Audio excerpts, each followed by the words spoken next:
সঙ্গে বন্ধুত্ব করতে যায় আপনার সঙ্গে 44টা আমাকে ছেড়ে দেন।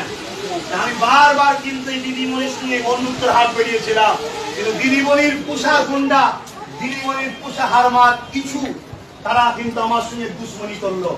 ঠিক না বেঠিক? আমি সব জায়গায় বলেছিলাম যে বিজেপিকে রোকার জন্য আপনার সঙ্গে আমি হাত মিলাবো, 44টা ছেড়ে দেন। কেন 44টা ছেড়েছিলাম?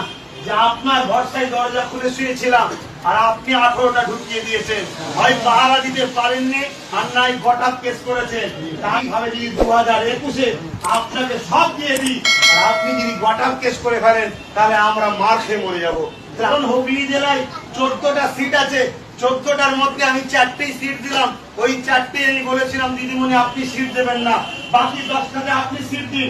ওই 10টাতে আমি যে প্রচার করবো, মুসলিম দলিত আদিবাসী ভাইদের কাছে বলবো, ভাই ভোট ভাগ করো না, দিদিমণিকে জিতাও, কেন বিজেপিকে রুখতে হবে। জি, তাহলে এইটা বিজেপি যদি রুকারই চিন্তা দিদিমণি হতো যে বিজেপির দোষ আমার ঘাড়ে দিচ্ছে, এর থেকে সুন্দর পন্থার কিছু আছে ভাই? আমি বলেছিলাম দক্ষিণ 24 পরগনায় 33টা সিট আছে, আমি বলেছিলাম 8টা সিট আমায় দেন, বাকি 25টা আপনি নেন। ওই 25টাতে আমি সিট দেবো না, ওই 25টাতে যে আমার সংগঠনের ছেলে সহ, আমার দাদা হুজুরের মুড়ি সহ, আমার আদিবাসী ভাই, দলিত ভাই, হিন্দু ভাই,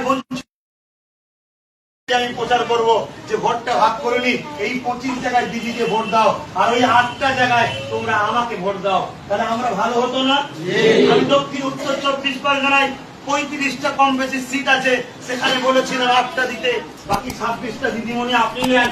26 জায়গায় আমি সিট দেবো না, আপনি দেন। ওই 26 জায়গায় আপনার হয়ে প্রচার করবো আর এই 8টা জায়গায় আপনি সিট দেবেন না। মন যায় আসবেন, না মন যায় না আসবেন, আপনার সিদ্দিকী ইনশাআল্লাহ এর জন্য যথেষ্ট। ঠিক না? এই জায়গায় এই যে জোটটা, এটা দিদির সঙ্গে দুশ্মনী ছিল না, বন্ধুত্ব।